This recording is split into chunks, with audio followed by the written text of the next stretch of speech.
Olá, bem-vindos a mais uma aula do nosso portal de membros, nosso portal Kabbalah Life. E hoje a gente está aqui com essa palestra, com esses próximos minutos juntos, para explicar a energia que vai influenciar a gente pelos próximos quase 30 dias, para ser mais exato, 29 dias. A gente sabe que existe um ciclo, o mais conhecido de todos, que é o ciclo solar. E o ciclo solar é aquele que é por onde a gente vê o calendário gregoriano, né? Então, o calendário gregoriano tem lá janeiro, fevereiro, março, abril, etc, etc, etc. E o calendário gregoriano é basicamente regido pela rotação do Sol, né? É a rotação do Sol, que, como a gente já conhece, demora para ter a sua volta completa 365 dias. Isso é a rotação do Sol, isso é o calendário gregoriano, como ele funciona. Agora, existe também a rotação da Lua, que é um pouco mais curta que a rotação do Sol. E, de alguma forma, o calendário na Kabbalah que a gente usa, ele é uma mistura da rotação solar com a rotação lunar. Agora, para a gente começar a entender a energia desse mês, já é muito interessante a gente tentar entender a diferença entre a rotação solar e a rotação lunar. E até para a gente entender a energia desse mês, esse mês chamado mês de Adar, esse mês que é regido pelo signo de Peixes, é até importante voltar para o momento da criação para a gente começar a entender o que tem aqui para a gente. Então, fala que lá atrás, quando o mundo foi criado o Sol e a Lua. E fala que quando o Sol e a Lua foram criados, eles tinham poderes iguais. Eles eram do mesmo tamanho, eles eram poderes iguais, eles tinham a mesma intensidade de luz, eles tinham a mesma força, inclusive, com propósitos diferentes, mas eram exatamente iguais, muito parecidos, né? Quase exatamente iguais, ou igual ou não é igual, né? Então eram muito parecidos, tá? O que aconteceu? Que hoje em dia a gente olha para o céu e fala, nossa, o Sol é uma coisa, a Lua é completamente diferente. O Sol brilha, a Lua recebe, a Lua depende da luz do Sol para brilhar. Então, o que aconteceu exatamente? A rotação lunar é mais curta que a rotação solar. Enfim, o que aconteceu exatamente nessa história? Então, se fala que no momento da criação, a Lua chegou para o Criador e falou, olha, a gente tem um problema, porque é impossível que você tenha dois reis dividindo uma mesma coroa, vai dar problema. O que a Lua quis dizer com isso? Olha, é impossível que tenha duas pessoas mandando no mesmo terreno, vai dar problema. Tem que ter alguém que realmente é o líder, tem que ter outras pessoas que recebem duas coroas divididas em duas cabeças, uma coroa dividida em duas cabeças, não vai dar certo. E o Criador ouviu a indagação da Lua. E o Criador falou, não tinha para pensar? Você tem razão.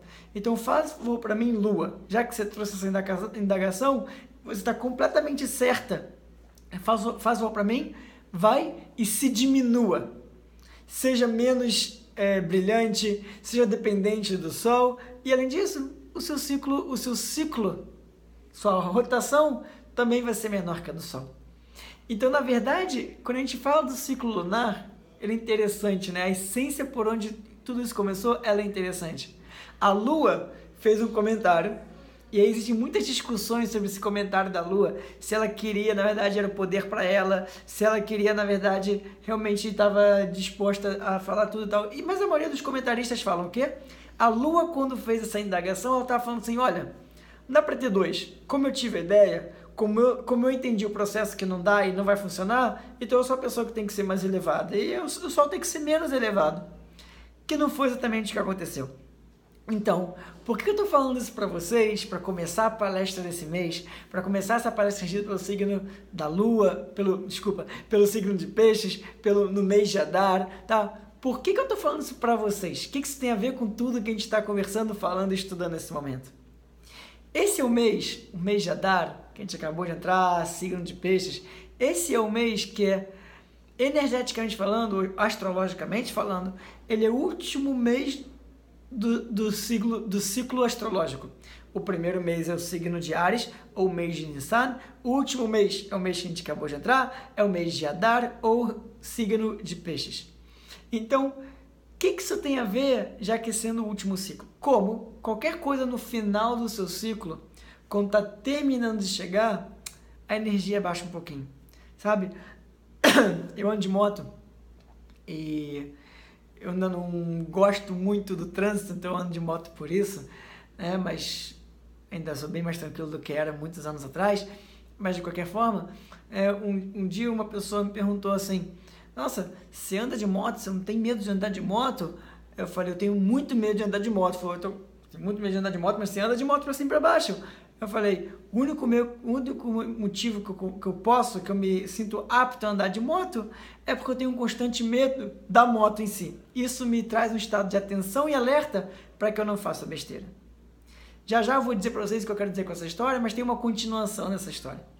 A continuação dessa história existe uma pesquisa que fala que a maioria dos acidentes, aí, tanto de carro ou de moto, acontecem perto de casa. Por quê? Por que os acidentes acontecem perto de casa? Quando você está num ambiente que é conhecido, que você se sente em casa, se sente à vontade, já sei onde eu estou, na maioria das vezes você está mais distraído. Imagina, você está agora no momento, mesmo com o Waze, mesmo com o GPS, você está num momento onde você não sabe para onde ir, direita, esquerda, vai, não vai, você está super atento, né? Até algumas pessoas desligam o rádio e falam, não fala comigo, eu preciso prestar atenção no caminho que eu estou fazendo para não me perder agora nesse momento. Né? Mas quando você sabe onde você está, você até desafia o Waze, faz um caminho que você acha que é melhor, aí acaba demorando mais, aí o Waze vai para um lado, você vai para o outro, enfim, né? Porque você está mais confortável, você sabe onde você está e tudo isso. Por que eu estou falando isso para vocês? Uma das tendências, e eu vou explicar o porquê isso acontece, uma das tendências desse mês de peixes é a energia baixar. Para dar um pulo no mês seguinte, é verdade, o mês de Áries, que é o primeiro signo, o primeiro mês astrologicamente falando, mas até lá a gente tem 29 dias de energia em total queda. De qualquer maneira, a gente sabe que tem 2 pontos altos no mês, que é o primeiro dia do mês, que é a semente, que é a plantação de tudo que a gente vai colher pelos próximos 30 dias. E o outro ponto alto do mês, que é o ápice do mês, é a lua cheia, que é a totalidade desse mês. Nesse mês especial tem mais um dia adicional especial, que é o 14º dia do mês. A gente sabe que a lua cheia acontece no 15º dia, ou seja, daqui a 15 dias. E um dia antes a gente tem uma abertura cósmica anual que acontece nesse dia. Eu já vou falar isso tudo para vocês, mas de qualquer maneira a tendência desse mês, por ser o último mês do ano, é a gente já cheguei, já estou confortável. E é nesse momento que existe uma maior probabilidade de ter um acidente. E no momento que esse acidente acontece, significa, né, na analogia que eu estou fazendo para vocês, o que é um acidente espiritual? O que eu quero dizer com acidente espiritual? Você relaxa, vem o Criador e dá um empurrãozinho. Esse empurrãozinho a gente já sabe, não necessariamente é agradável, não necessariamente é confortável, na verdade muitas vezes não é, né? Não é confortável, não é agradável, empurra a gente para seguir a vida em frente, mas precisa de um tapa, precisa de uma pancada para a gente seguir a vida em frente. Mas não precisava ser assim. Então, todo esse mês, a energia desse mês é um mês de dualidades. Ao mesmo tempo que existe uma frase que fala em hebraico, né? Mishenirnas Adar Marbim Simcha, que significa quando entra esse mês do signo de peixe, esse mês de Adar, nós somos transbordados de energia, de alegria. Da mesma forma, existe uma tendência nesse mês, por ser os últimos dias do ano, astrologicamente falando, da energia em queda, da gente entrar num ponto até depressivo. Uma das dificuldades de qualquer pisciano, tá? E se você tem um pisciano, você sabe que são pessoas muito emotivas, muito sensíveis, né? Ótimos amigos quando confia, quando estão mais abertos, mas também são um pouco fechados. Mas qual é a dificuldade desse mês? Especialmente para os piscianos, mas para todos nós que vamos enfrentar os próximos 29 dias. Qual é a dificuldade desse mês? O pisciano tem uma tendência a ganhar Oscar. O que significa ganhar Oscar? O pisciano tem uma tendência a olhar para uma cena, ouvir alguma coisa e criar todo um filme com atores, com musical, com tudo que você quiser, sobre essa pequena situação que está acontecendo. E normalmente esse filme que ele cria não é algo muito bom para ele. Ele se coloca para baixo, ele se sente inferiorizado, ele se sente excluído, ele se sente mal por tudo isso. Normalmente esse filme começa numa situação de desconforto. Então aí você já viu. O pensamento dispara, começa a fazer um filme que o mundo está contra você. Então você fez um filme que o mundo está contra você, o pensamento dispara, o que acontece?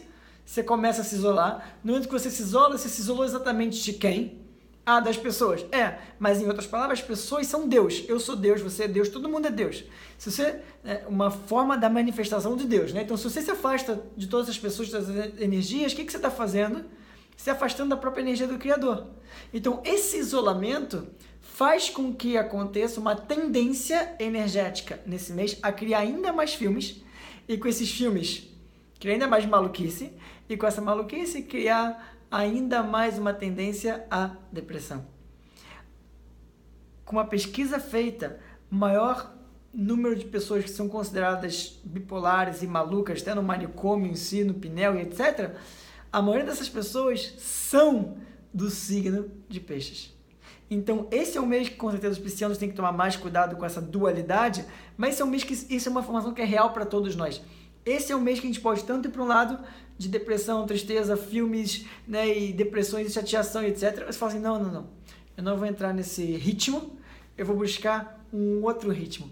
E vou buscar a verdadeira alegria, já que eu sei que a frase desse mês vou repetir, Mishenir Nasadar, Marbim quando entra esse mês, energeticamente falando, nós somos transbordados com a essência da energia da alegria. Cadê ela? Cadê essa energia? Eu quero ela para mim. E isso que a gente vai discutir agora. O que eu posso, o que eu deveria estar fazendo para me preencher com toda a energia de alegria disponível nesse mês de Adar, regido pelo signo de Peixes. O que tem disponível aqui pra gente? Então vamos lá, vamos entender, porque é fundamental esse entendimento, é super profundo esse entendimento, e eu quero que vocês entendam passo a passo do que eu vou revelar para vocês, tá? Então, existe um cara que fez uma pesquisa, e ele queria comprovar se existia ou não uma fórmula chamada a fórmula da felicidade. Então ele viajou por países diferentes, foi uma pesquisa super longa, se eu não me engano, de quase 10 anos, e ele provou, de todas as viagens que ele fez, que existe uma fórmula da felicidade. Existe uma fórmula que você pode usar, que você pode viver de acordo com ela, que pode te trazer mais felicidade. E eu vou explicar que fórmula é essa para você. Ele divide essa fórmula em 3 pedacinhos, tá? Em 3 etapas. O que ele chama do genético, o que ele chama do ambiente e o terceiro passo, que eu vou deixar por último, já eu vou falar sobre ele. O que ele chama do genético, que é o primeiro passo? O genético, o primeiro passo, ele está falando exatamente dos seus anos iniciais de vida, em relação à sua família, como seus pais cuidaram de você, qual foi sua relação com seus pais, qual foi a relação nos seus primeiros anos da escola, qual foi sua relação com a sua família de uma forma geral, tudo isso ele chama de genética. Então, se essa genética, se esses anos iniciais, se essa convivência familiar tem troca, tem amor, tem alegria, tem carinho e crescimento, etc., vai influenciar mais para o lado positivo. Se isso tem menos, vai influenciar mais para o lado negativo.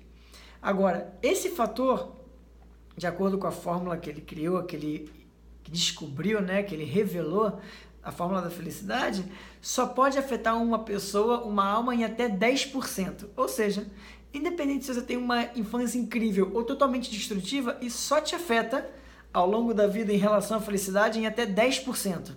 Tá? Legal. Então, o dia tem 24 horas, se a gente está falando de 2% desse dia, estamos de mais ou menos 2 horas e meia no dia. Então, se tudo dá certo, 2 horas e meia de felicidade estão garantidas no dia. Se dá tudo errado, 2 horas e meia, é uma média, né? 2 horas e meia estão garantidas que vai ser uma porcaria. E tem, obviamente, o meio do caminho. Nunca é tudo ou nada, ou eu estou feliz ou eu estou triste, tem o meio do caminho de acordo com essa fórmula. Já vou pro lado da cabala, tá? Tô falando de acordo com essa fórmula e tal. E aí vamos pro segundo passo, que ele chamou do ambiente. O ambiente envolve várias coisas. O ambiente envolve o clima do país que você vive. O ambiente inclui a política do país que você mora. O ambiente inclui as pessoas que você escolhe estar ao seu redor. O ambiente inclui quanto de dinheiro você tem. Já vou explicar sobre isso. O ambiente inclui se você vive ou não em comunidade. Já vou explicar sobre isso. Então, isso é o que vai influenciar exatamente esse segundo passo. De qualquer maneira, esse segundo passo, essa segunda parte da vida, o segundo passo, vamos chamar assim, só pode influenciar uma pessoa em até 22%. 20%, vamos arredondar para ficar mais fácil para a gente, tá? Em até 20%. Ou seja, sabe, a maioria de vocês que estão assistindo essa aula moram no Brasil. O clima no Brasil é quente, mas tem momentos agradáveis. Não é um frio absurdo, onde até pela pesquisa mostram que países mais nórdicos, mais gelados, com menos luz, é mais sugestivo à depressão. Então você mora no Brasil, tem sempre sol, né, escurece um pouco mais cedo, mais tarde, mas não muda muito, né? Tem países que mudam pra caramba, tá? Então não muda muito, então o clima é agradável, às vezes um pouco mais quente, um pouco mais agradável, mas o clima é agradável, não é nada absurdo ainda, né? Vem piorando ao longo dos anos, vem ficando mais extremo ao longo dos anos, mas ainda é agradável. A política não é melhor, a gente não vive esse momento melhor dos mundos com a política, mas não é uma política ideal, né? Longe dela ainda, mas também não é uma política destrutiva como muitos países que estão em guerra, que tem ditadura, que tem outras coisas acontecendo de destruição, não é o nosso país ainda. Então, nesse momento a política até no Brasil, tô falando do Brasil, né? Até não é absurda, é agradável, tudo bem, não é a melhor das coisas, não é destruidor, é o meio do caminho. Dinheiro. Eu falei para vocês antes que parte da coisa, do fator que vai influenciar nesse pedaço é quanto dinheiro você tem. Agora, interessante essa relação que ele faz do dinheiro nunca é você comparado com o mundo, porque imagina, você pode se comparar com uma pessoa mais bilionária, trilhardária, sei lá, do mundo.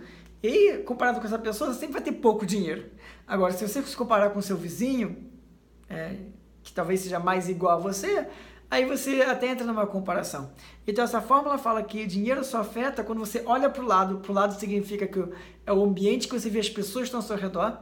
Isso só influencia a sua felicidade se você tem igual ou mais ou menos que o seu vizinho. Você não se compara com quem é muito distante da sua realidade. Nem para baixo, nem para cima. Nem para menos, nem para mais. Tá? O que eu quero dizer assim, se você pega as pessoas que você convive, você tem mais que elas, isso ajuda na sua felicidade. Se tem menos que ela, você se sente, na verdade, desvalorizado, se sente menor, e aí isso atrapalha na sua felicidade. Então você não está se comparando com o mundo, até porque é muito relativo, né? Deixa eu comparar a minha riqueza com o mundo. Se a gente falar de matéria, né, de fisicalidade, eu sou pobre, né? Agora, se eu falar com pessoas que vivem no mesmo patamar, né, eu sou legal. Então a gente se compara com esse patamar, com aquilo que está claro pra gente, tá? E aí você vai pegar uma pessoa que é bilionária, ela vai se comparar também, e vai pegar uma pessoa que infelizmente ela vive na rua, por motivos diversos de alma, de tikkun, mas se Deus quiser essa história vai ter que acabar em algum momento. Essa pessoa também se compara com outras pessoas da realidade dela, ela não passa com o executivo que passa na rua, ela não se compara com esse cara, ela se compara com outras pessoas que vivem na rua também. Então dessa forma o dinheiro vai influenciar. Então, o outro fator que vai influenciar, que eu falei para vocês, é viver ou não em comunidade. O que significa viver ou não em comunidade? Não é uma comunidade, uma estampa, nada disso. Uma comunidade significa que você vive num ambiente que você se sente seguro, se sente agradável. Pode ser um grupo de amigos, pode ser um grupo de futebol, pode ser um grupo da ginástica, pode ser um grupo da corrida, pode ser um grupo da reza, pode ser um grupo das conexões, pode ser um grupo de estudo, pode ser o grupo que você quiser. Se você se sente parte dessa comunidade, desse grupo, um ambiente seguro, agradável, etc., isso vai influenciar positivamente. O oposto, negativamente, tá? Isso é o que a gente exatamente está falando desse fator. E lembra, esse fator só pode te afetar até 20%. Então tá bom, a gente falou antes lá no primeiro fator, da genética, 10%, a gente falou desse outro valor, desse outro momento, desses outros fatores, 20%. Então, somando os dois, 30%. Eu falei que existe um terceiro fator que vai influenciar todos os outros 70%, muito mais da metade. Então, calma aí. Se a pessoa teve uma vida completamente genética, né, o inicial, totalmente péssimo, destrutivo, etc. Se ela mora num país gelado, com uma política horrível de guerra e não tem dinheiro, ou tem menos dinheiro que os seus amigos, não mora em comunidade, nada disso, mesmo assim ela ainda tem 70% de chance de ser feliz. Agora, falando da gente que está aqui assistindo essa aula, a maioria de nós vive no Brasil, tem um clima agradável, passou por uma vida em uma infância talvez não a melhor de todas, mas equilibrada. Então vamos supor que pegar metade de cada, para não ser tão extremista, então 5% mais 10%, 15%. Caramba! O que é esses outros 70%? Que se eu conseguir fazer 70% desse outro, eu tenho 85% de chance de todo dia ser feliz. O que é esse 70%? E aí é uma coisa que é para dar tapa na cara mesmo. Que, né, uma expressão, né? O que esse cara provou? Que esse 70%, ele depende do que ele chama do voluntarismo. Né? Significa você acorda de manhã e qual é o seu desejo de criar essa felicidade para você? Ou seja, esse 70% ele fala que ele prova com números, com fatos e etc. Que é você acordar de manhã, como você vai acordar, que vai definir seu nível de felicidade ou não. Então, que muito louco que eu tô falando. Então, eu tô falando para vocês que 70% da sua felicidade é baseado na sua escolha diária, de quando você abre o olho de manhã e fala, vou escolher ser feliz ou não ser feliz. E essa é a fórmula da felicidade. Independente do que você passou antes, você ainda tem 70% comprovado pela fórmula e tem vários fatores, etc., de você ser feliz. O que você escolheu no dia de hoje? O que você vai escolher fazer, interagir no dia de hoje para a sua vida, para ser feliz ou não? E essa é a escolha que a gente pode fazer. Existe um artigo muito incrível, eu amo esse artigo, na verdade, que é um artigo do cabalista, do grande sábio chamado Yehuda Shlag, e ele fala o seguinte, que a vida não acontece, a vida é uma escolha. Então, significa, o que é exatamente a vida é uma escolha? O que você passa no seu dia, de alguma forma, energeticamente, você está escolhendo. Talvez fisicamente você não está escolhendo, talvez conscientemente você não esteja escolhendo, mas energeticamente você está escolhendo cada passo da sua vida. Então, na verdade, se você acorda de manhã, o alarme toca, você pula da cama, você plantou uma semente para o dia. Se o alarme toca e você decide apertar o soneca, 5 minutos, 10 minutos, 15 minutos, não importa. A energia vai lá para baixo do seu dia. E aí depois você não sabe porque chega no meio do dia e fala, cansado esse dia. Você que escolheu acordar assim. Se você acorda de manhã, pula da cama com alegria, entusiasmo e felicidade, fala, hoje eu vou decidir que o meu dia vai ser feliz. Já ajuda, não estou falando que isso vai solucionar, mas já ajuda, já é um grande passo que você pode dar para plantar energia para o seu dia. Então, a primeira coisa que eu gostaria que você pensasse, trabalhasse para esse mês, é saber que felicidade depende de você. Então, eu queria fazer uma pausa nessa parte 1 dessa nossa aula e te fazer uma pergunta para você. Como amanhã, ou não precisa nem esperar para amanhã, né? Como agora você pode escolher atitudes diferentes para despertar essa verdadeira felicidade dentro de você? Já na parte 2 a gente vai discutir o que é verdadeira felicidade e o que não é, mas antes disso, eu quero que da sua cabeça, baseado no que você entende como verdadeira felicidade, o que você vai escolher agora e se comprometer a fazer uma vida diferente, uma vida mais feliz para você. Seja rezar mais, seja meditar um pouco mais, seja ajudar seus amigos, seja viver de acordo com alguma coisa, não importa, a escolha é sua. O que você vai escolher na sua rotina, no seu dia, na sua vida a ser diferente para que você possa abraçar cada vez mais essa energia de felicidade para você. Então, eu vou fazer uma pausa nesse vídeo. Não esquece de voltar para a parte 2. Antes de continuar, se compromete. Escolha e se compromete. Se a gente ficar só no pensamento, na parte lógica, a parte lógica apaga todo o nosso fogo, a intensidade do nosso coração, o nosso desejo. Não é o nosso desejo, não é o nosso caminho. Então, escolhe, faça escolha, se compromete e volta para a parte 2. Bom exercício, volta logo!